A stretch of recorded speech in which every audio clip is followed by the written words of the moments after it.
ഈശോമിശിഹായി സ്തുതിയായിരിക്കട്ടെ. യേശുവെ സ്തുതി, യേശുവെ നന്ദി. ഞങ്ങളെ അമ്മയുടെ പ്രതിഷേധത്തിൻ്റെ സാക്ഷികളാക്കി ഈ അൾത്താരയിൽ നിർത്തിയതിനെ ഓർത്ത് ഒത്തിരിയേറെ നന്ദി പറയുന്നു അമ്മയോട്. അമ്മയുടെ തിരുകുമാരനും കോടാനുകൂടി നന്ദി. ഞാൻ ഉടമ്പടി എടുത്തത് 2021 30/9/2021 ഞാൻ ഉടമ്പടി എടുത്തത്. അതിനു മുൻപ് ഞാൻ ആദ്യമായിട്ട് മാർച്ച് 2021 മാർച്ചിൽ ഓൺലൈൻ ഉടമ്പടി എടുത്തായിരുന്നു. അപ്പോൾ കൊറോണയുടെ സമയം കഴിഞ്ഞതുകൊണ്ട് ഇവിടെ വന്ന് ഉടമ്പടി എടുക്കാൻ ബുദ്ധിമുട്ടായതുകൊണ്ട് ഓൺലൈൻ ഉടമ്പടി എടുത്ത് ആദ്യം പ്രാർത്ഥിച്ചത്. ഇവിടെ വരണമെന്ന് ഒത്തിരി ആഗ്രഹിച്ചത് ഞങ്ങളുടെ ജീവിതത്തിലെ ഒത്തിരിയേറെ ബുദ്ധിമുട്ടുകൾ കൊണ്ടായിരുന്നു ഞാൻ അങ്ങനെ ആഗ്രഹിച്ചത്. ഒത്തിരിയേറെ കഷ്ടതകളും ബുദ്ധിമുട്ടുകളും ദുരിതങ്ങളും ഒക്കെ കിടന്നാണ് ഞങ്ങൾ ഇവിടം വരെ എത്തിയത്. അപ്പോൾ ആ സമയത്ത് ഞങ്ങൾക്ക് നേരത്തെ ഭവനം ഉണ്ടായിരുന്നു. ഒരു 6-7 വർഷം മുൻപ് ഞങ്ങൾ പണി കഴിപ്പിച്ചാണെങ്കിലും ഞങ്ങൾക്കത് നഷ്ടപ്പെട്ടു. അപ്പോൾ അത് നഷ്ടപ്പെട്ടതിൻ്റെ പേരിൽ ഞങ്ങൾക്ക് വീട്ടിൽ നിന്ന് ഇറങ്ങേണ്ടി വന്നു. അവിടെ നിന്ന് ഇറങ്ങി ആ സമയത്ത് എൻ്റെ ജീവിത പങ്കാളിയുടെ ജോലി നഷ്ടപ്പെട്ടു. അപ്പോൾ 2019 ഞങ്ങളങ്ങനെ വീട്ടിൽ നിന്ന് ഇറങ്ങേണ്ടി വരുന്നത്.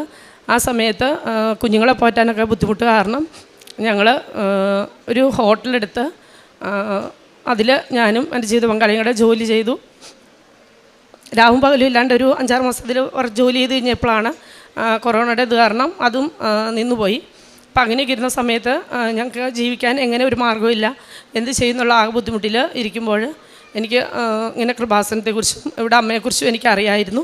പക്ഷേ വരണമെന്ന് പലവട്ടം ആഗ്രഹിച്ചിട്ട് സാധിച്ചില്ല. പക്ഷേ ഞാൻ അമ്മയോട് നിരന്തരം പ്രാർത്ഥിക്കുമായിരുന്നു. അതുപോലെ വചനം വായിക്കുമായിരുന്നു. ഞാനപ്പോഴെല്ലാം ഈശോയോട് പറയും, ഈശോയെ ഇവിടെ ഇങ്ങനെ കൃപാസനത്തിൽ അമ്മയുടെ സന്നിധിയിൽ ചെന്ന ആർക്കും ഇന്ന് വരെ അനുഗ്രഹങ്ങൾ കിട്ടാതെ പോയിട്ടില്ല എന്ന് ഞാൻ പറഞ്ഞു കേട്ടിട്ടുണ്ട്. പക്ഷേ ഞാൻ അതിൽ വിശ്വസിക്കുകയും ചെയ്യുന്നു. ഞങ്ങൾക്കും ഇവിടെ വന്ന് ഉടമ്പടി എടുക്കാനും ഇവിടുത്തെ സാക്ഷിയായി ദൈവത്തിൻ്റെ ഏറ്റവും വലിയ ഉയർന്ന സാക്ഷികളായി നിൽക്കാനും സാധിക്കണമെന്ന് ഞാൻ പ്രാർത്ഥിക്കുമായിരുന്നു. അപ്പം അങ്ങനെ ഇരിക്കാതെ ഞാൻ ഉടമ്പടി എടുക്കാൻ അവസരം കിട്ടിയപ്പോൾ ആദ്യം വെച്ചത് ഞങ്ങൾക്കൊരു വീട് സ്ഥലവും വേണമെന്നായിരുന്നു. കാരണം വീട് സ്ഥലമില്ലാതെ കുഞ്ഞുങ്ങളെയും കൊണ്ട് കടത്തിന്മേൽ കിടക്കേണ്ട അവസ്ഥയുണ്ടായി. ആ അവസ്ഥയിൽ അന്ന് 3 കുട്ടികളുണ്ട്, 4മത്തേനെ പ്രഗ്നൻ്റാണ്. ആ സമയത്ത് ഇവരെയും കൊണ്ട് ഇങ്ങനെ വഴികളിലെല്ലാം തെണ്ടി നടക്കുന്ന ഒരവസ്ഥ എന്ന് പറയുന്നത്, എനിക്ക് 5 പെൺകുഞ്ഞുങ്ങളാണ്. 6 മക്കളുണ്ടായിരുന്നു. അതിലൊരാൾ ദൈവസന്നിധിയിലാണ്. 5 മക്കളാണ് ഇപ്പം ഞങ്ങൾക്കുള്ളത്. ഒരാൾ ഞങ്ങളിൽ നിന്നും വേർവിട്ടു പോയി. അപ്പോൾ അങ്ങനെ ഒരു അവസ്ഥയിൽ പരിശുദ്ധ അമ്മയോട് ഞാൻ പറഞ്ഞു, അമ്മേ ഈ മക്കളെ ഞങ്ങൾക്ക് പട്ടിണിക്ക് ഇട വരുത്തരുത്. ഇവരെയും കൊണ്ട് പെൺകുട്ടികളാണ്, എനിക്ക് കയറി കിടക്കാൻ ഒരു കൂര വേണം. അമ്മയുടെ മുന്നിലോ ഈശോയുടെ മുന്നിലോ ഞങ്ങൾ അറിഞ്ഞൊരു തെറ്റ് ചെയ്തിട്ടില്ല എന്നാണ് എൻ്റെ വിശ്വാസം. ആരെയും ദ്രോഹിച്ചിട്ടില്ല അറിഞ്ഞ്.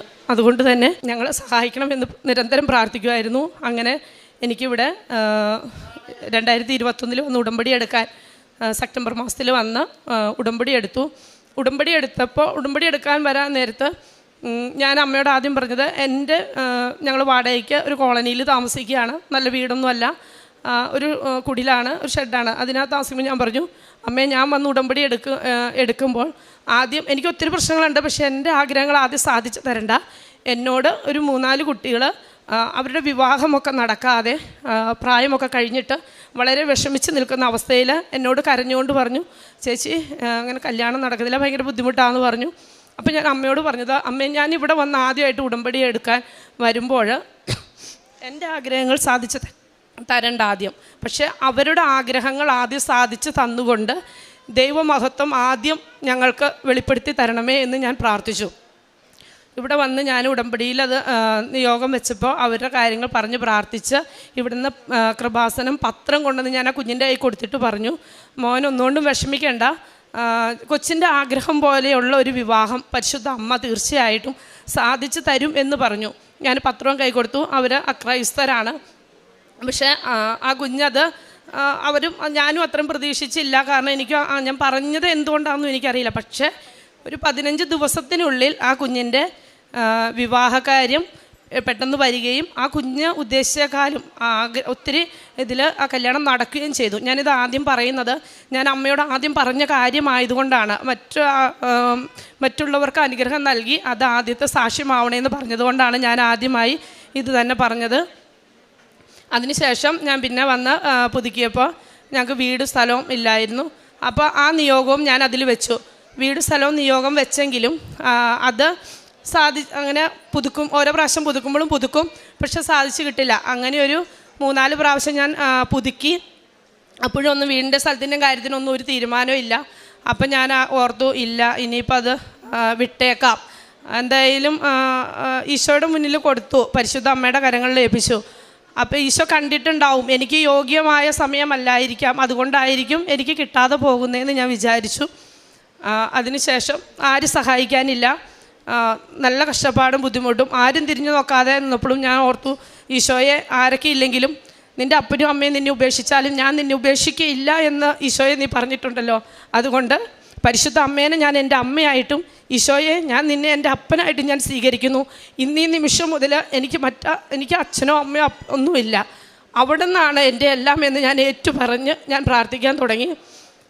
അങ്ങനെ ഇരിക്കാതെ എൻ്റെ മൂന്നാമത്തെ കുട്ടിക്ക് അവളൊരു 2.5 വയസ്സ് മുതൽ അവളുടെ കാലും അരഭാഗങ്ങളെല്ലാം ചൊറിഞ്ഞ് പൊട്ടി വ്രണമായി ഇങ്ങനെ പൊട്ടി ഒലിക്കുമായിരുന്നു. എല്ലാവിധ ട്രീറ്റ്മെൻറ്റുകളും, അതായത് ഹോമിയോപ്പതി, അതുപോലെ ഇംഗ്ലീഷ് മരുന്നൊക്കെ ഞാൻ ചെയ്തു. എല്ലാവിധ ട്രീറ്റ്മെൻറ്റ് ചെയ്തിട്ടും അത് മരുന്ന് കൊടുക്കുമ്പോൾ മാറും, വീണ്ടും അതിൻ്റെ ഇരട്ടിയായിട്ടുണ്ടാവും. അങ്ങനെ ഒരു 8 വർഷം അവൾ ഈ ഒരു പ്രശ്നത്താൽ മുന്നോട്ട് പോയി. ഇരിക്കാൻ പാടില്ല, സ്കൂളിൽ ചെന്നാൽ നിൽക്കുകയുള്ളൂ, സ്കൂളിൽ ചെന്നാൽ ഇരിക്കാൻ പാടില്ല. അപ്പോൾ ടീച്ചർ ചോദിക്കുക എന്തേ ഇരിക്കാത്ത, അവൾ പറയില്ല, ടീച്ചർ തല്ലും. വീട്ടിൽ വന്ന് കുളിപ്പിക്കാൻ വേണ്ടി ഞാൻ ഡ്രസ്സ് ഉരുമ്പാണ്ട് ഈ പൊട്ടി പഴുത്തൊലിച്ചിരിക്കുന്നിടത്തൊക്കെ വീണ്ടും ചോര വന്നിരിക്കുക, അടിച്ച പാടും. ഇതെന്താ അടിച്ച പാടെന്താ? അത് ടീച്ചർ തല്ലിയതാ. അപ്പം ഞാൻ ചോദിച്ചു, എന്തുകൊണ്ട് നീ എന്തിനാ തല്ലിയ? ഞാൻ ഇരിക്കത്തില്ല, അവൾക്ക് ഇരുന്ന് കഴിഞ്ഞ് കഴിഞ്ഞാൽ ഈ ചോരയും എല്ലാം കൂടെ അങ്ങ് ഒട്ടിപ്പിടിക്കും, പിന്നെ അവൾക്ക് ഇരിക്കാൻ പാടില്ല. അങ്ങനെ 8 വർഷക്കാലം കുട്ടി അങ്ങനെ കഴിച്ചു കൂട്ടി. അപ്പോൾ ടീച്ചറിനെ ഞാൻ വിളിച്ച് പറയുമ്പോഴാണ് ടീച്ചർ പറഞ്ഞത്, അയ്യോ കൊച്ചത് പറഞ്ഞില്ല, അത് മുഴുവനും അവൾ സഹിക്കുകയുള്ളായിരുന്നു, പറയില്ല. ഓൾറെഡി ഒരു നാണക്കേട് പോലെ ആയിരിക്കാം പിള്ളേർക്ക്, അതുകൊണ്ട് അവർ പറയില്ലായിരുന്നു. അപ്പം ഞാൻ അമ്മയോട് പറഞ്ഞു, അമ്മേ ഇവള് മുതിർന്നു, ഇത്ര 9 വയസ്സോളമായി, ഇനിയും ഈ ഒരു അവസ്ഥ തുടർന്ന് പോയി കഴിഞ്ഞാൽ എന്ത് ചെയ്യും? പെൺകുട്ടിയാണ്, എവിടെ ചെന്നാലും ഇരിക്കാൻ പറ്റാതെ ഇങ്ങനെ വ്രണായി അതിന് സ്മെല്ലുണ്ട്. അങ്ങനെ ഇരിക്കാതെ ഞാനിവിടെ വന്ന് ഉടമ്പടി എടുത്ത് ആദ്യത്തെ പുതുക്കലിന് വന്നപ്പോൾ ഞാൻ നിയോഗം വെച്ച് പ്രാർത്ഥിച്ചു, അമ്മേ കുഞ്ഞിനെ സുഖപ്പെടുത്തണം, അമ്മയുടെ സാക്ഷിയായി ഞാൻ ഇവിടെ സാക്ഷ്യം പറഞ്ഞോളാം, അമ്മയെ തിരുക്കുമാരനെ മഹത്വപ്പെടുത്തിക്കോളാം എന്ന് ഞാൻ പറഞ്ഞു. ഇവിടെ നിന്ന് തിരിച്ച് ചെന്ന് തൈലം പുരട്ടി കുഞ്ഞിനെ ഞാൻ രാവിലെയും വൈകുന്നേരവും തിരി കത്തിച്ച് പ്രാർത്ഥന ചെല്ലുമ്പോൾ തിരി കയ്യിൽ പിടിച്ച് കൊച്ചിനെ വിളിച്ച് ഞാൻ പറയും ഇവിടെ കിടക്കാൻ പറയും. കാരണം ഈ തുടഭാഗം മുഴുവനും ഉണ്ട്, എല്ലാം ഇങ്ങനെ പൊട്ടിയതായിട്ടിരിക്കണേ. അപ്പോൾ ഞാൻ പറയും കിടക്കാൻ പറയും. കിടന്നിട്ട് ഞാൻ ഈശോയോട് പറഞ്ഞു, എൻ്റെ ഈശോയെ എന്നിൽ എന്തെങ്കിലും അവിശ്വാസം ഉണ്ടെങ്കിൽ ഞാൻ ആ വിശ്വാസം മുഴുവൻ വെടിഞ്ഞ് ഞാൻ പൂർണ്ണമായും നിന്നിൽ വിശ്വസിക്കുന്നു, എന്നിൽ സ്വല്പം പോലും ഞാൻ നിന്നെ അവിശ്വസിക്കുന്നില്ല എന്ന് ഏറ്റു പറഞ്ഞ് വിശ്വാസ പ്രമാണവും ചൊല്ലി ഞാൻ തൈലം പുരട്ടാൻ തുടങ്ങി. തൈലം പുരട്ടാൻ തുടങ്ങിയപ്പോൾ ഭയങ്കര അത്ഭുതം പോലെ അത്രയും വ്രണമായിരുന്ന, അതായത് ആ സമയത്ത് ഒരു വൈദ്യം തന്ന മരുന്നുണ്ടായിരുന്നു, തൈലം ഉണ്ടായിരുന്നു. പക്ഷെ ഞാൻ കൊച്ചിനോട് പറഞ്ഞു, ഇനി മുതൽ നമുക്ക് ഈ തൈലം വേണ്ട, ഇത് പുരട്ടണ്ട. കാരണം ഇത് പുരട്ടിയിട്ട് നമ്മൾ പരിശുദ്ധ അമ്മയിൽ നിന്നും ഈ തൈലം പുരട്ടിയാൽ നമുക്ക് ദൈവത്തെ മഹത്വപ്പെടുത്താൻ സാധിക്കില്ല. ഇന്ന് മുതൽ മോൻ അതുകൊണ്ട് ഞാൻ കാണാതെയാണെങ്കിൽ പോലും ആ തൈലം ഉപയോഗിക്കാൻ പാടില്ല എന്ന് പറഞ്ഞ് അതെടുത്ത് മാറ്റിവെച്ചു. ഇന്ന് മുതൽ അമ്മയുടെ തൈലം മതി നമുക്ക്, വിശ്വാസ പ്രമാണം ചൊല്ലി അന്ന് മുതൽ അത് പുരട്ടി പ്രാർത്ഥിക്കാൻ തുടങ്ങി. വേറെ ഒരു മരുന്നുകളും ഞാൻ കൊടുത്തില്ല. 8 വർഷം അങ്ങനെ അനുഭവിച്ചൊരു കുഞ്ഞാണ്. പക്ഷെ ഒരു മാസമായപ്പോഴത്തേക്ക് ശകലം പോലും അതിൻ്റെ ഒരു പാട് പോലും ഇല്ലാതെ അത് ഇങ്ങനെ തീർത്തും പൂർണ്ണമായി മാറി. അത് ഇറച്ചി കഴിക്കാൻ പാടില്ല, അതുപോലെ വറുത്തു പൊരിച്ചതോ ബേക്കറി പലഹാരങ്ങളോ യാതൊരുവിധ സാധനങ്ങളും കഴിക്കാൻ പാടില്ലായിരുന്നു. അതൊക്കെ കഴിച്ചു കഴിഞ്ഞാൽ ഇന്ന് കഴിച്ചാൽ നാളെ ആകുമ്പോഴത്തേക്കും വീണ്ടും അത് പൊട്ടി ഒലിക്കാൻ തുടങ്ങും. അങ്ങനെയായ കുഞ്ഞ് ഇപ്പോൾ 3 വർഷക്കാലമായി ഞാൻ ഉടമ്പടി എടുത്ത ആദ്യത്തെ പുതുക്കലിന് വന്ന ആദ്യത്തെ ആ മാസം തന്നെ അത് മാറി. ഇന്നിപ്പോൾ ഈ 3 വർഷക്കാലമായി ഒരു ശകലം പോലും ഒരു പാടോ ഒന്നുമില്ല. ഇത്രയും നാളായിട്ട് ഒരു ഭക്ഷണം കഴിക്കുന്നതിനും കൊറിയർച്ചയെ കൊണ്ടുവന്ന് ഇപ്പോൾ അവിടെ ആവശ്യത്തിന് കഴിക്കും, ഒരു പ്രശ്നങ്ങളുമില്ല. പരിശുദ്ധ അമ്മ ഇടപെട്ട് അത് മാറ്റി തന്നതാണെന്ന് പൂർണ്ണമായി ഞാൻ വിശ്വസിക്കുന്നു. ഒത്തിരി നന്ദിയുണ്ട് അതിൽ. അതുപോലെ തന്നെ ഈ 4മത്തെ ഇവള് ജനിച്ച് കഴിഞ്ഞപ്പോൾ തൊട്ട് അവൾക്ക് ഭയങ്കര പേടിയായിരുന്നു. കാരണം അവളെ വയറ്റിലിട്ടുകൊണ്ടിരുന്ന സമയത്ത് എൻ്റെ മൂത്ത കുട്ടിക്ക് ഒരു കാല് പൊള്ളി ഒരു ഇതുണ്ടായി. അതിനെ തുടർന്ന് അവൾ വയറ്റിലിട്ട സമയത്ത് ഞാനൊന്ന് വീണു പേടിച്ചായിരുന്നു. അത് കഴിഞ്ഞ് ഈ കുഞ്ഞ് ജനിച്ചു കഴിഞ്ഞപ്പോൾ തൊട്ട് എങ്ങനെയാണെന്ന് വെച്ചാൽ എപ്പോഴും നൊലോളിയാണ്, നമുക്ക് ഒരു നേരത്തെ സ്വസ്ഥത തരില്ല. എനിക്ക് എന്ത് ചെയ്യണം എന്ന് എനിക്ക് അറിയാൻ പാടില്ല. ഞാൻ ഇങ്ങനെ വിട്ട് നിൽക്കാൻ ഒരു പണി എന്നെ കൊണ്ട് ചെയ്യിക്കില്ല. ഇവർക്ക് ഭക്ഷണം കൊടുക്കണമെങ്കിൽ പോലും എന്നെ കൊണ്ട് അത് ഉണ്ടാക്കിക്കില്ല. എൻ്റെ ഉടുപ്പേന്ന് വിടില്ല, നൊലോളി നിർത്തില്ല. എന്തിനാ കരയണേന്ന് ചോദിച്ചാൽ എനിക്ക് അറിയാൻ പാടില്ല. അപ്പം ഞാൻ ഓർക്കും ദൈവം ഇനി എന്ത് ചെയ്യും, ഒരു നിവൃത്തിയില്ല. ഞാൻ ചിലപ്പോൾ ഓർക്കും ദൈവം എന്ത് മക്കൾ തന്നത് ഇതുപോലെ കഷ്ടപ്പെടുത്താനാണോ എന്നൊക്കെ ഞാനും ചോദിച്ചിട്ടുണ്ട്. പക്ഷെ രാത്രിയിൽ ഉറങ്ങൂല. രാത്രിയിൽ അങ്ങ് കണ്ണ് മയങ്ങി വരുമ്പോൾ തന്നെ ഞെട്ടി ഉണർന്ന് ഭയങ്കരമായിട്ട് കരയുക, എങ്ങോട്ടൊക്കെയോ നോക്കുക, ഭയങ്കരമായിട്ട് ബഹളം ഉണ്ടാക്കുക, പേടിച്ച് പിന്നെ അലറുക, അങ്ങനെയുള്ള നൊലോളിയും ബഹളമായിരുന്നു. അങ്ങനെ ഒരു വയസ്സ് വരെ അങ്ങനെ തന്നെയായിരുന്നു. അപ്പം ഞാനിവിടെ വന്ന ഉടമ്പടി പുതുക്കിയ സമയത്ത് ഞാൻ പരിശുദ്ധ അമ്മയോട് പറഞ്ഞു, അമ്മേ കുഞ്ഞ് ഇത്രയും ചെറുതാണ്, ഇവരും ഇങ്ങനെ നൊലോളിയും ഒരു പ്രശ്നങ്ങളല്ല, 100,000 പ്രശ്നങ്ങൾ ഞങ്ങൾക്ക് ചുറ്റും കിടന്ന പ്രശ്നങ്ങളാണ്, എല്ലാം കൂടി എങ്ങനെ തരണം ചെയ്യും, പറ്റുന്നില്ല അമ്മേ. കുഞ്ഞുങ്ങൾ കരയുമ്പോൾ നമുക്ക് ഉറക്കത്തിൽ അവർ ഞെട്ടിയുകൊണ്ട് കരയുമ്പോൾ നമുക്ക് താങ്ങാൻ പറ്റുന്ന ഒരു കാര്യമല്ല. അപ്പം ഞാൻ എഴുന്നേറ്റിരുന്ന് വിശ്വാസ പ്രമാണം ചെല്ലും. അപ്പോൾ കൊച്ചു പതുക്കി ഒന്ന് ഉറങ്ങും. അങ്ങനെയായിരുന്നു. അത് കഴിഞ്ഞ് ഞാൻ തൈലം പുരട്ടി ഇവിടെ ഉറങ്ങുന്നതിന് മുൻപും രാവിലെ എഴുന്നേൽക്കുമ്പോഴെല്ലാം ഞാൻ തൈലം എടുത്ത് പരിശുദ്ധ അമ്മയുടെ പ്രതീക്ഷീകരണ പ്രാർത്ഥനയും ചൊല്ലി ഞാൻ വിശ്വാസ പ്രമാണവും ചൊല്ലി പുരട്ടി കൊടുക്കാൻ തുടങ്ങി. പക്ഷെ അന്ന് മുതൽ ഈ കൊച്ച് അത്രയും നാളും കരഞ്ഞൊരു കുട്ടിയാണെന്നേ പറയില്ല, ആ രീതികളെല്ലാം മാറി. അവൾ വളരെ മിടുക്കിയായിട്ട് അവൾ രാത്രിയിലും സ്വസ്ഥമായിട്ട് കിടന്നുറങ്ങും. പകലാണെങ്കിലും നമ്മുടെ അടുത്ത് അങ്ങനെ ശല്യങ്ങളോ എല്ലാ കാര്യങ്ങൾക്കും നന്നായിട്ട് മാറ്റം വന്നല്ല മാറി. പിന്നെ അങ്ങനെയുള്ള പ്രശ്നങ്ങൾ കുഞ്ഞിൽ കാണാനുണ്ടായിട്ടേ ഇല്ല. അതുപോലെ തന്നെ രണ്ടാമത്തെ കുട്ടി ജെനി, അവൾക്ക് ഇതുപോലെ തന്നെ വയറുവേദനയായിരുന്നു. അവളുണ്ടായി ഒരു 5 മാസം മുതൽ അവൾക്ക് എപ്പോഴും വയറുവേദനയാണ്. സ്കൂളിൽ പഠിക്കുന്ന സമയത്തും എപ്പോഴും ടീച്ചേഴ്സ് വിളിക്കും, ജെനിക്ക് എപ്പോഴും വയറുവേദനയാണ്, അവിടെ നിന്ന് ചോറുണ്ണാൻ പാടില്ല. ഞാൻ വീട്ടിൽ നിന്ന് ചോറ് കൊടുത്തു വിട്ടാൽ 2 ദിവസം കുഴപ്പമില്ല, വീണ്ടും 3-ാം ദിവസം വയറുവേദന, എന്നും വയറുവേദനയാണെന്ന് പറഞ്ഞു ലോളി ഫുഡ് കഴിക്കില്ല. അപ്പോൾ അങ്ങനെ വന്നു കഴിഞ്ഞപ്പോൾ പല പ്രാവശ്യം ഞാൻ ഹോസ്പിറ്റലിൽ കൊണ്ടുപോയി സ്കാൻ ചെയ്തു. ചെല്ലുമ്പോൾ ഒക്കെ ഡോക്ടേഴ്സ് പറയും സ്കാൻ ചെയ്യാൻ പറയും, സ്കാൻ ചെയ്യിക്കും. സ്കാൻ ചെയ്ത് കഴിയുമ്പോൾ പറയും ഒരു കുഴപ്പമില്ല, കൊച്ചിന് സ്കാനിങ്ങിലൊന്നും കാണാനില്ല എന്ന് പറയും. അങ്ങനെയായി പല ഡോക്ടേഴ്സിനെ കാണിച്ചു, അവർ പറഞ്ഞു കുഴപ്പമില്ല എന്ന് പറഞ്ഞു. കൊച്ചു വീണ്ടും ഇതുപോലെ തന്നെ ഭയങ്കര നൊലോളിയും ബഹളവും, സ്കൂളിൽ പോവില്ല, വയറുവേദന. അതും അങ്ങനെ ആയി കഴിഞ്ഞ് കഴിഞ്ഞപ്പോഴും ഞാൻ വീണ്ടും പരിശുദ്ധ അമ്മയോട് മുന്നിൽ മാധ്യസ്ഥ യാചിച്ച് ഞാൻ ഇവിടുന്ന് വെഞ്ചിരിച്ച് കൊണ്ടുപോയ ഉപ്പ് ഞാൻ അവളുടെ നാവിൽ തൊട്ട് കൊടുക്കാൻ തുടങ്ങി. പിന്നെ ഭക്ഷണത്തിലെല്ലാം ചേർക്കാൻ തുടങ്ങി.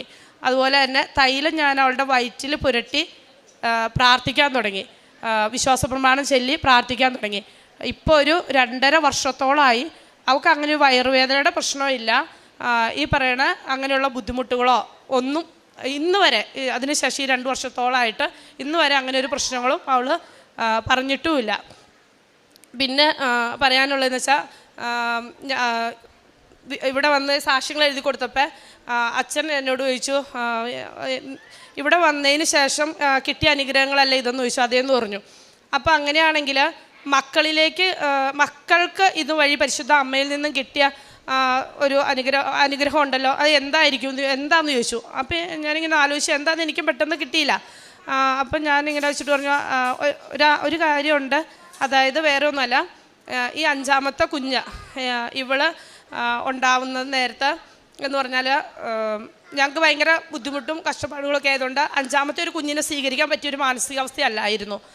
4ാമത്തെ കുഞ്ഞിനെ ഞാൻ പ്രഗ്നൻ്റ് ആയിരുന്ന സമയത്ത് ഞാൻ കടന്നു പോകുന്ന, അതായത് ഭക്ഷണം കഴിക്കാനില്ല, ഒരു ദിവസം ചിലപ്പോൾ കഴിച്ചു കൂട്ടണ ഒരു കഷ്ണം വെള്ളിരിക്കുക, ഒരു ഗ്ലാസ് പാല്, എനിക്ക് പറയാനൊരു മടിയില്ല. കാരണം ഈശോനെ അത്രയും അനുഭവത്തിലൂടെ കടത്തിവിട്ടത് എനിക്ക് തോന്നുന്നു പരിശുദ്ധ അമ്മ അത്രത്തോളം എന്നെ കരുതിയിട്ടുണ്ട്. ഈശോയുടെ സ്നേഹം അത്രത്തോളം എനിക്ക് തരാനായിരുന്നു എന്ന് ഇപ്പം എനിക്ക് തോന്നുന്നു. ആദ്യമൊക്കെ ഞാൻ ഓർക്കുന്നത് എങ്ങനെ പറയും, നാണക്കേടാലോ അല്ലെങ്കിൽ അങ്ങനെ പറയാനൊക്കെ ബുദ്ധിമുട്ടാണെന്നൊക്കെ ഞാൻ വിചാരിച്ചിട്ടുണ്ട്.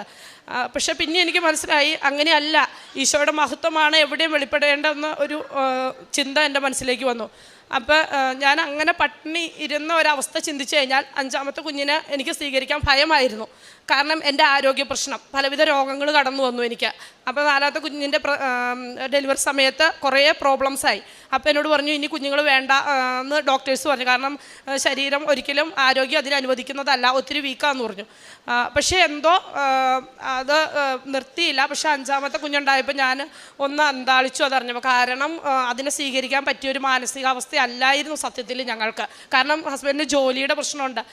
ഒരാൾ പണിതിട്ട് ഞങ്ങളുടെ ഈ കുടുംബം മുഴുവൻ കഴിഞ്ഞു പോകുക എന്ന് പറഞ്ഞാൽ അത് ചിന്തിക്കാവുന്ന ഒരു കാര്യമല്ല. അതുപോലെ അതിന് ഇരട്ടി കടബാധ്യതകളുണ്ട്.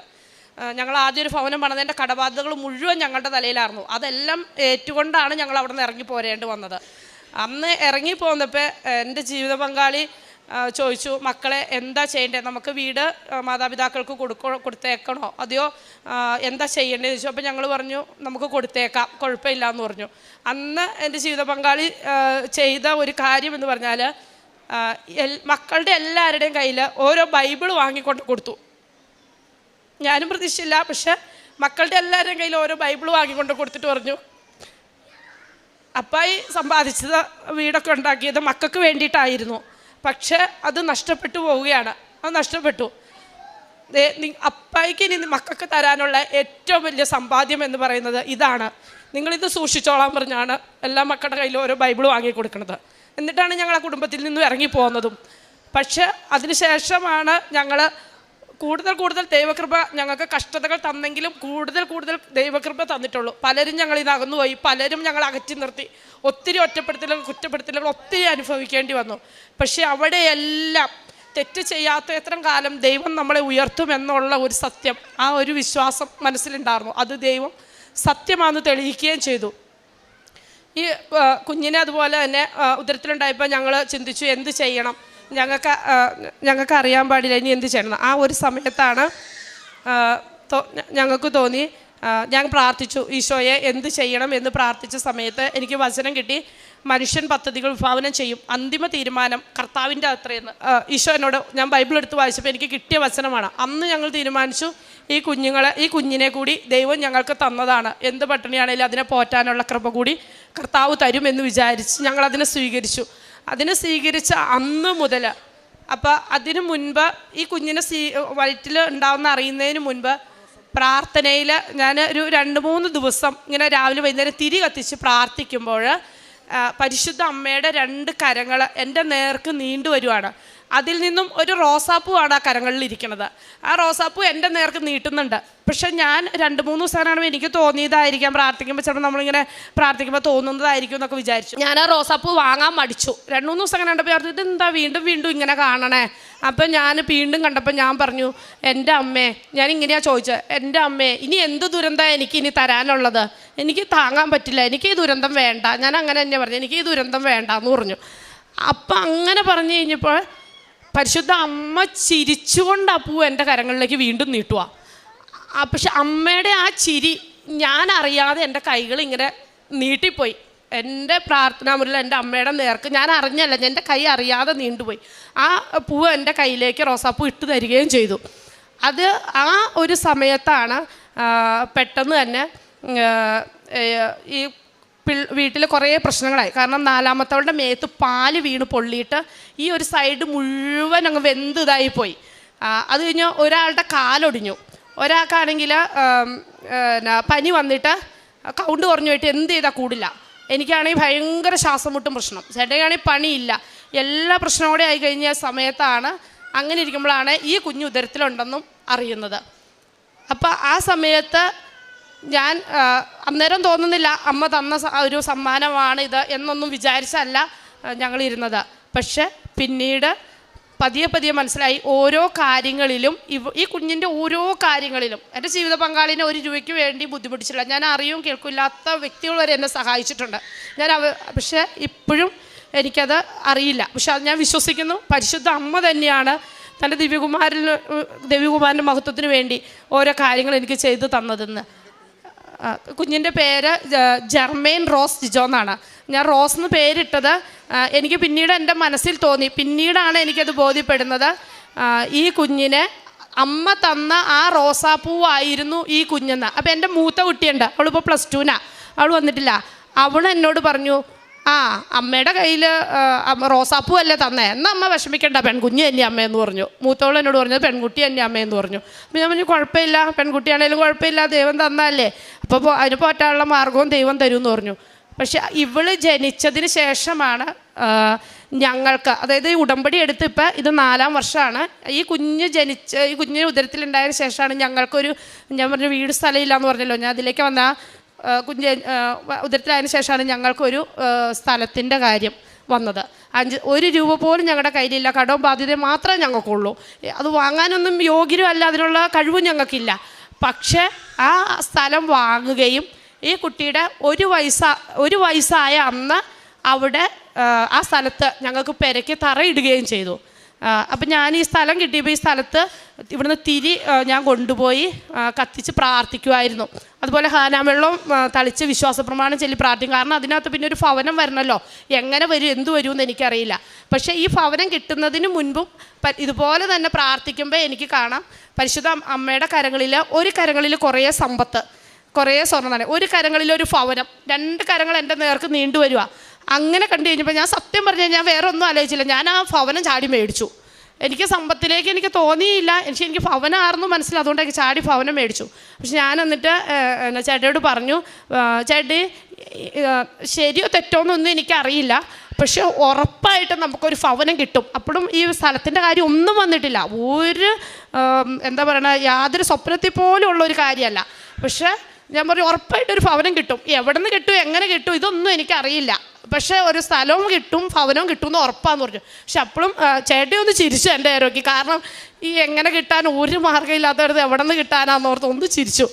പക്ഷേ ദൈവകൃപ എന്ന് പറയുന്നത് നമ്മളാരും കാണുന്നത് അല്ല എന്നുള്ളത് ദൈവം തന്നെ നമ്മളെ വീണ്ടും വീണ്ടും കാണിച്ചു തന്നു. ഞങ്ങൾക്ക് അങ്ങനെ ഈ കുട്ടിക്ക് 1 വയസ്സായ അന്ന് ഞങ്ങൾ പെരയ്ക്ക് തറയിട്ടു. ഇന്ന് ഈ കുഞ്ഞിന് 2 വയസ്സായി. ഞങ്ങളവിടെ ഭവനം പണിത് ഇപ്പം ആ ഭവനത്തിൽ നിന്നാണ് ഞങ്ങൾ ഇവിടെ സാക്ഷ്യം പറയാൻ വന്നത്. ഇന്ന് ഈ 10-ാം തീയതി ഇന്നാണ് അവൾക്ക് 2 വയസ്സായ ദിവസമാണ്. ഇന്ന് അതുപോലെ മറ്റൊരു പ്രത്യേകത, ഞങ്ങൾ കല്ലൂർക്കാട് ഇടവക്കാരാണ്. അവിടെ പരിശുദ്ധ ദൈവമാതാവിൻ്റെ ഗ്രോട്ടോ തിരുനാളാണ്. മാതാവിൻ്റെ ഗ്രോട്ടോ എല്ലാ വർഷവും ഫെബ്രുവരി 10-ാം തീയതിയാണ് പരിശുദ്ധ ദൈവമാതാവിൻ്റെ ഗ്രോട്ടോ തിരുനാൾ. അന്ന് തന്നെയാണ് ഇവളുടെ ജനനവും. ആ ഒരു ദിവസം കണക്കാക്കി തന്നെ ഇന്നും ഇത് പ്രതീക്ഷിക്കാണ്ടാണ് ഞങ്ങളിപ്പോൾ ഇന്ന് വന്നത്.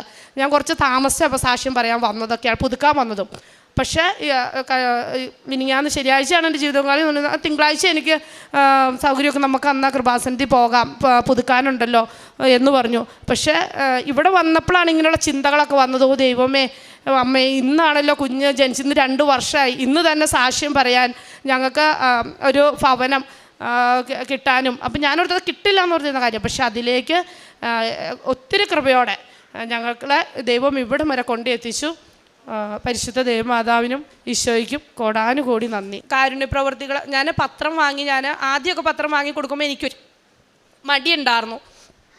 കാരണം പലരും ഇങ്ങനെ നമ്മളെ പുച്ഛത്തോടു കൂടിയൊക്കെയാണ് നോക്കുകയുള്ളൂ ഇതെന്താന്നുള്ള രീതി. അപ്പോൾ എനിക്കൊരു മടിയായിരുന്നു എങ്ങനെയാണ് കൊണ്ടു കൊടുക്കണേ എന്നൊക്കെ ആദ്യം പഠിച്ചാണ് കൊടുത്തുകൊണ്ടിരുന്നത്. പക്ഷെ പിന്നെ എനിക്ക് തോന്നി, ഞാൻ അങ്ങനെ കൊടുക്കുമ്പോൾ നമ്മൾ ദൈവത്തെ അല്ലേ കുറച്ച് കാണുന്നതെന്നൊരു ചിന്ത ഇങ്ങനെ മനസ്സിൽ ഭയങ്കരമായിട്ട് അലട്ടാൻ തുടങ്ങി.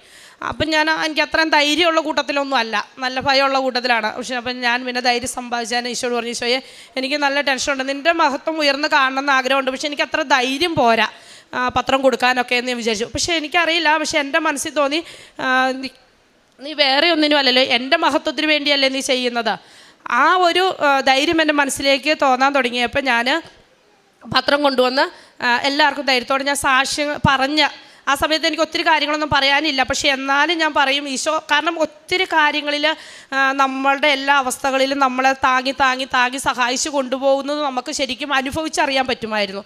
അതുകൊണ്ട് തന്നെ ഞാൻ പറഞ്ഞു കൊടുക്കാൻ തുടങ്ങി ഞാൻ പത്രം. അത് ഞാൻ എല്ലാ മേഖലയിലും, അതിപ്പോൾ ഏത് ഹിന്ദുസ് ആയാലും മുസ്ലിംസ് ആയാലും അങ്ങനെയൊന്നും നോക്കിയല്ല, എല്ലാവരുടെയൊക്കെ ഞാൻ കൊടുക്കാം. പിള്ളേരുടെ കയ്യിലും കൊടുക്കും, സ്കൂളിൽ ആണെങ്കിലും കുട്ടികൾക്ക് കൊടുക്കാൻ, അങ്ങനെയൊക്കെ ഞാൻ കൊടുക്കാൻ തുടങ്ങി. പിന്നെ കാരുണ്യ പ്രവർത്തികളൊക്കെ ആണെങ്കിലും ഒത്തിരി പേർക്ക് നമുക്കറിയില്ല, പക്ഷെ നമ്മളെ പറ്റുന്നതിലല്ലായിരിക്കും അതിലുപരി ദൈവം നമ്മൾക്ക് മറ്റുള്ളവരെ സഹായിക്കാനുള്ള ഒത്തിരി അവസ്ഥകൾ നമുക്ക് തന്നിട്ടുണ്ട്. അതെനിക്ക് സഹായിക്കാൻ പറ്റുന്നുമുണ്ട്.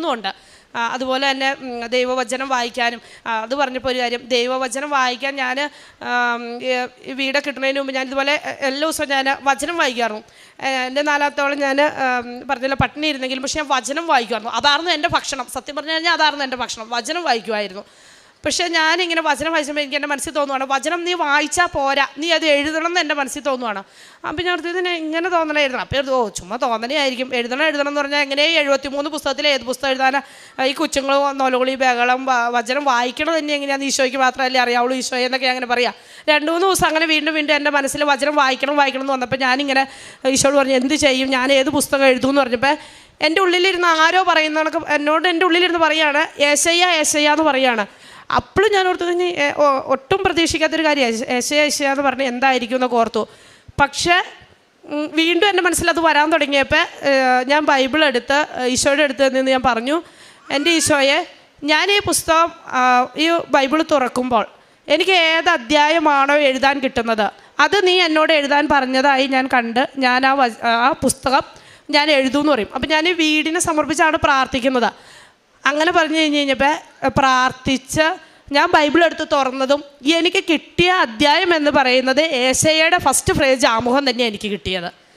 അതെനിക്ക് ഭയങ്കര ഷോക്കായിപ്പോയി. കാരണം ആ പുസ്തകം ബൈബിൾ തുറന്ന വഴി ആ അധ്യായം എൻ്റെ മനസ്സിൽ വന്ന ഏശയ്യയുടെ പുസ്തകം തന്നെ എഴുതാൻ തന്നെ എനിക്ക് കിട്ടുക എന്ന് പറഞ്ഞത് അതെനിക്ക് കുറച്ച് നേരത്തെ ഭയങ്കര ഷോക്കായിപ്പോയി.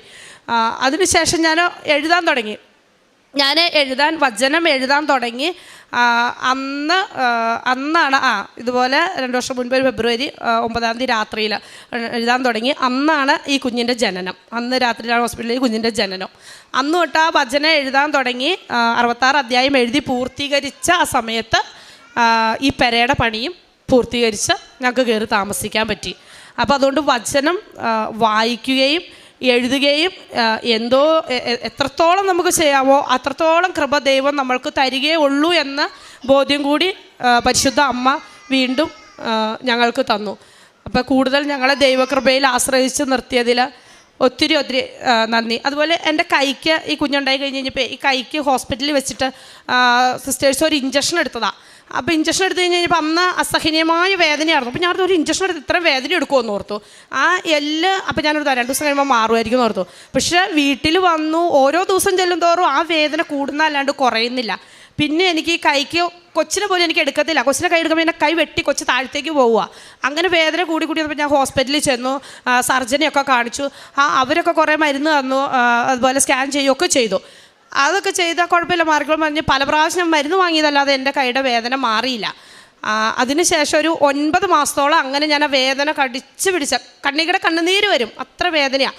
ഞാനത് സഹിച്ച് പിടിച്ച വീട്ടിലെ സർവ്വകാര്യം ചെയ്യുന്ന കൊച്ചിനെ നോക്കണം. പക്ഷെ ഒരു 9 മാസത്തോളമൊക്കെ കഴിഞ്ഞപ്പോൾ എനിക്കങ്ങനെ ഞാൻ ഈശോയുടെ അടുത്ത് പ്രാർത്ഥിച്ചപ്പോൾ പറഞ്ഞു, എൻ്റെ ഈശോ എനിക്ക് ഇനി ഇത് താങ്ങാൻ പറ്റില്ല. ഞാൻ ഇത്ര നാൾ ഞാനിത് കൊണ്ടാടുന്നു. ഞാൻ എങ്ങനെ കുഞ്ഞുങ്ങളെ പോറ്റും? ഇവർക്ക് ആരുമില്ല, ഒരു ഭക്ഷണം ഉണ്ടാക്കി കൊടുക്കണേ വേറെ ആരുമില്ല.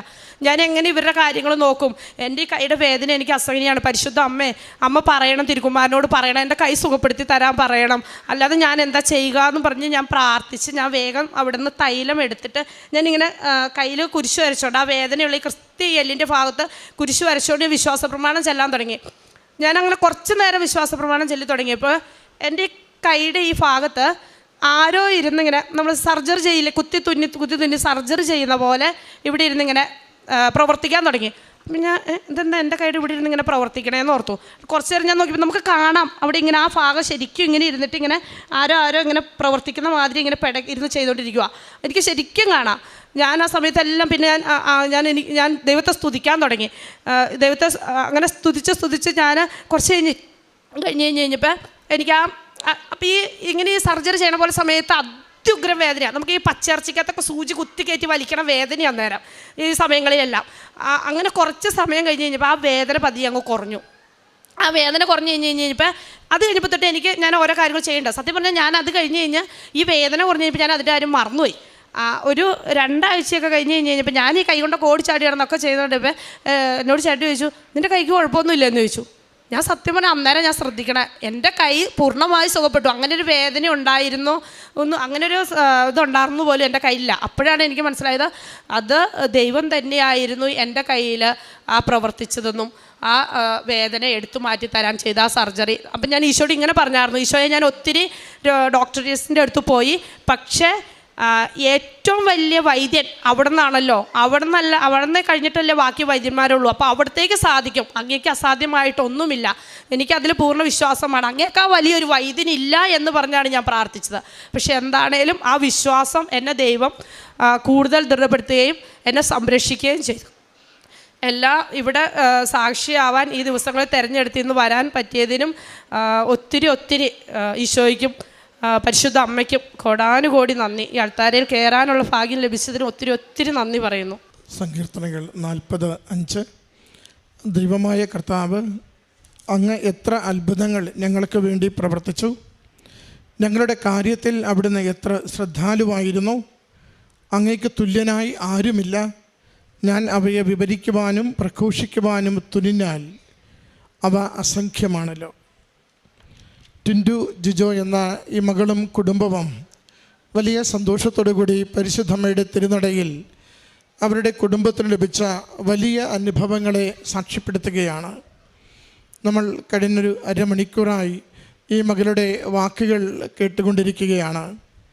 എത്ര തകർച്ചയിൽ നിന്ന്, ഒറ്റപ്പെടലിൽ നിന്ന്, ദാരിദ്ര്യത്തിൽ നിന്ന്, ജീവിതത്തിൻ്റെ വലിയ ക്ലേശാനുഭവത്തിൽ നിന്ന് പരിശുദ്ധ അമ്മ മാതാവും തിരുക്കുമാരനും ഉടമ്പടി ജീവിതത്തിലൂടെ ഈ മക്കളെ കൈപിടിച്ച് നടത്തിയതിൻ്റെ സാക്ഷ്യമാണ് എണ്ണി എണ്ണി ഇവർ പറഞ്ഞുകൊണ്ടിരുന്നത്. 3 സൗഖ്യാനുഭവങ്ങളെ സാക്ഷ്യപ്പെടുത്തി.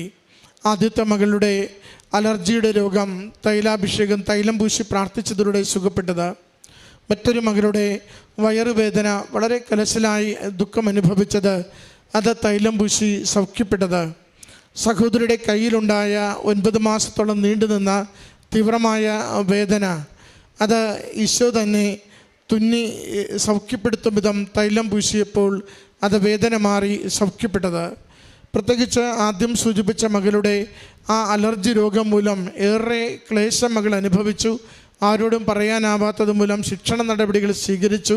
8 വർഷമുണ്ടായിരുന്ന ആ രോഗമാണ് 1 മാസം തൈലം പൂശി പ്രാർത്ഥിച്ചപ്പോൾ പൂർണ്ണ ആരോഗ്യത്തിലേക്ക്, സൗഖ്യത്തിലേക്ക് മാറിയത്. മകളുടെ വാക്കുകളിൽ അതെത്ര നന്നായി അമ്മ മാതാവിൻ്റെ സംരക്ഷണം ലഭിച്ചു, സൗഖ്യം ലഭിച്ചുവെന്ന് അത് നമുക്ക് വിവരിച്ചു തരുന്നുണ്ട്. മറ്റൊന്ന്, കുടുംബം കടന്നുപോയ വലിയ ദാരിദ്ര്യത്തെയും ക്ലേശങ്ങളെയുമാണ്.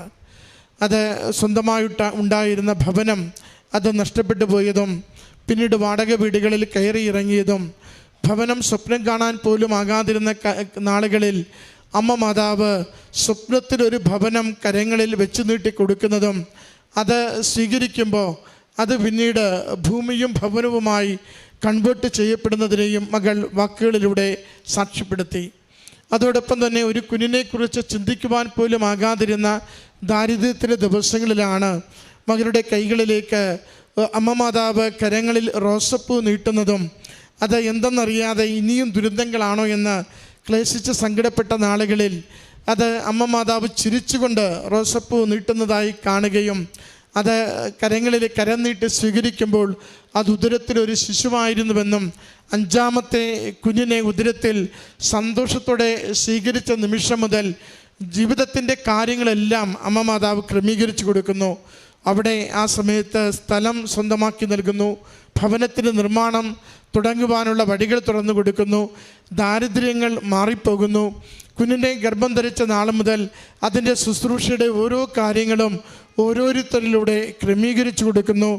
അങ്ങനെ ദൈവകൃപയുടെ, ദൈവ സംരക്ഷണത്തിൻ്റെ, പരിശുദ്ധമ്മയുടെ നിരന്തരമായ ഇടപെടലിൻ്റെ വലിയ അനുഭവങ്ങൾ കുടുംബത്തിന് ലഭിക്കുന്നതിനെയാണ് കുടുംബം സാക്ഷ്യപ്പെടുത്തുക.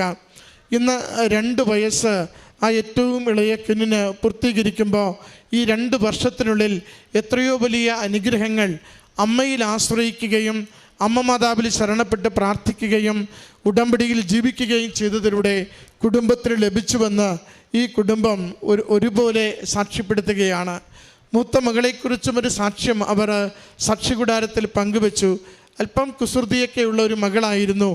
എന്നാൽ അവൾ ഒരു ദിനം അമ്മയോട് പറയുന്നുണ്ട്, ഞാൻ അതിക്ക് മുമ്പ് തന്നെ അമ്മയ്ക്കൊരു സ്വപ്നം കിട്ടിയിരുന്നു, മകളെ ഈശോയുടെ അരികിലേക്ക് ക്ഷണിക്കുന്നതായിട്ട്. മകൾ 10ാം ക്ലാസ് കഴിയുമ്പോൾ അതുപോലെ തന്നെ അമ്മയോട് പറയുന്നു, ഞാൻ മഠത്തിൽ ചേരാൻ പോകുന്നു, എനിക്ക് ഈശോയുടെ മണവാട്ടിയാകുവാൻ വേണ്ടി ഈ ദിവസങ്ങളിലൊക്കെ നിരന്തരമായ പ്രചോദനം ലഭിക്കുന്നുവെന്ന. മകളിപ്പോൾ 2 വർഷമായി ഒരു സന്യാസിനി പരിശീലനത്തിൽ ഏർപ്പെട്ടുകൊണ്ടിരിക്കുന്നു. അങ്ങനെ എണ്ണിയാലൊടുങ്ങാത്ത അമ്മ മാതാവിൻ്റെ സംരക്ഷണത്തിൻ്റെ അനുഭവങ്ങൾ, വിളിച്ച് പ്രാർത്ഥിക്കുമ്പോൾ വെളിപ്പുറത്തെത്തി ജീവിതത്തിൻ്റെ ക്ലേശങ്ങളെ മുഴുവനും മാറ്റിത്തരുന്ന അനുഭവങ്ങൾ, കണ്ണീരോടെ ദുരിതക്കയത്തിലാകുമ്പോൾ ആ ദുരിതക്കയത്തിൽ നിന്നും കൈപിടിച്ചുയർത്തുന്ന അമ്മയുടെ സവിശേഷമായ സംരക്ഷണം, അതിൻ്റെ വലിയ സാക്ഷ്യമാണ് ഈ കുടുംബം ഈ തിരുനടയിൽ പരിശുദ്ധമ്മയോട് നന്ദി പറഞ്ഞുകൊണ്ട് പങ്കുവയ്ക്കുന്നത്. ഈ കുടുംബത്തിന് ലഭിച്ച എല്ലാ വലിയ അനുഭവങ്ങൾക്കും നന്മകൾക്കും കരങ്ങളടിച്ച് അമ്മ മാതാവിനും തിരുക്കുമാരനും നമുക്ക് നന്ദി പറയാം.